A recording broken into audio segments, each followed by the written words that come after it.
एक बहुत पुरानी बात है दोस्तों। एक गरीब व्यक्ति था, उसके पास ना पाने को कुछ था और ना खोने को कुछ था। एक दिन वो सैर करता करता एक राज्य की राजधानी में पहुंचता है, और जब वो पहुंचता है तो देखता है कि वहां पर बहुत बड़ा उत्सव मनाया जा रहा होता है। बहुत बड़ा उत्सव मनाया जा रहा होता है। लोगों से पूछता है, भाई क्या बात है, आज कौन सा उत्सव है? वो लोग खुशी से कहते हैं कि आज यहाँ पर शाही हाथी की सवारी निकलेगी और शाही हाथी के सूंड में एक माला होगी, और जिस व्यक्ति के गले में वो हाथी माला डाल देगा, वो व्यक्ति आने वाले 5 साल के लिए इस राज्य का राजा होगा। यही हमारे इस राज्य का नियम है। वो गरीब व्यक्ति सुनकर बहुत खुश हो जाता है, कहता है हम भी लाइन में लग जाते हैं भाई, हो सकता है हमारी भी किस्मत हो सकता है आज के दिन ही भगवान ने शायद मुझे यहाँ भेजा हो।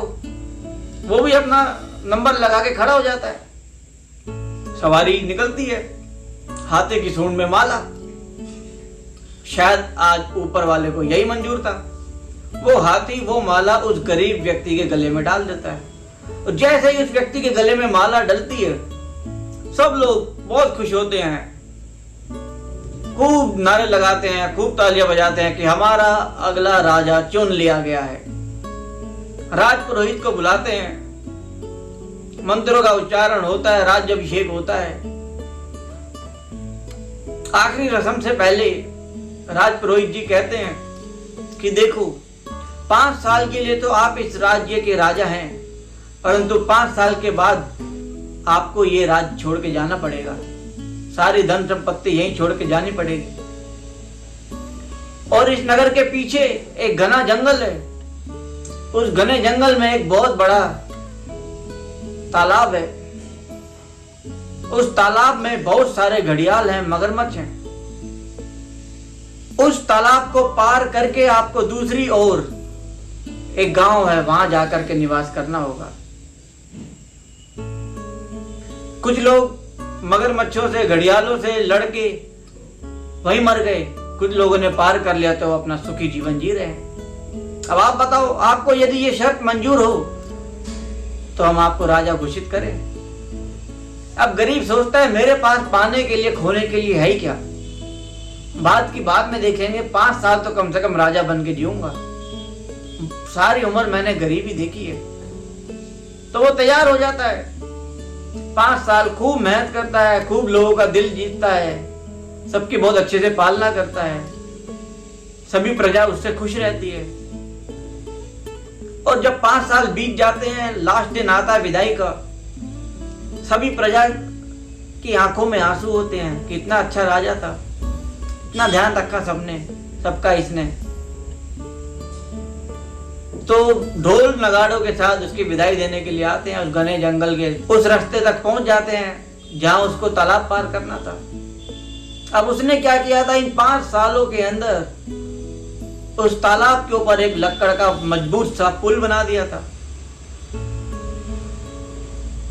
अब सभी लोग खुश हो गए ये देखकर कि चलो कम से कम हमारे राजा सुख शांति से तो रहेंगे।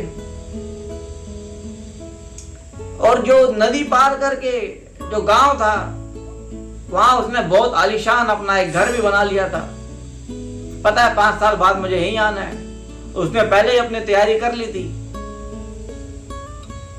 तो दोस्तों, कहानी बहुत छोटी सी है, पर जीवन में हमारे को ये शिक्षा देके जाती है कि ये जो जीवन मिला है हमें, मनुष्य जीवन, ये भी बड़ा अनमोल है। कुछ घड़ियां हमें मिली हैं, तो इस जीवन को हम यूं ही कौड़ी तुल्य तो नहीं गवा रहे हैं, अपने में जी रहे हैं, खा रहे हैं, पी रहे हैं, सो रहे हैं मस्त अपना, या हम भविष्य के लिए भी कुछ कमाई जमा कर रहे हैं, कुछ दुआएं कमाई कर रहे हैं कि नहीं, ये हमें सोचना है। क्योंकि अंत में जब हमें भवसागर को पार करना है, तो उन मगरमच्छों के बीच हम अपने आप को पिसता हुआ देखें, या हम अपना एक पुल तैयार कर रहे हैं, ये हमें देखना। दोस्तों, अच्छे कर्म कीजिए, लोगों की दुआएं इकट्ठी कीजिए, तब हम भवसागर से पार हो पाएंगे। इस चैनल में जुड़े रहने के लिए आप सभी का बहुत बहुत शुक्रिया दोस्तों। कल फिर मिलेंगे सुबह 9:30 बजे। और जाते जाते इस चैनल को सब्सक्राइब यदि किसी ने ना किया हो तो जरूर करें, और इसको आगे भी शेयर करें, लाइक करें, कमेंट करें। आप सभी का तहे दिल से बहुत बहुत शुक्रिया। Take care, bye bye.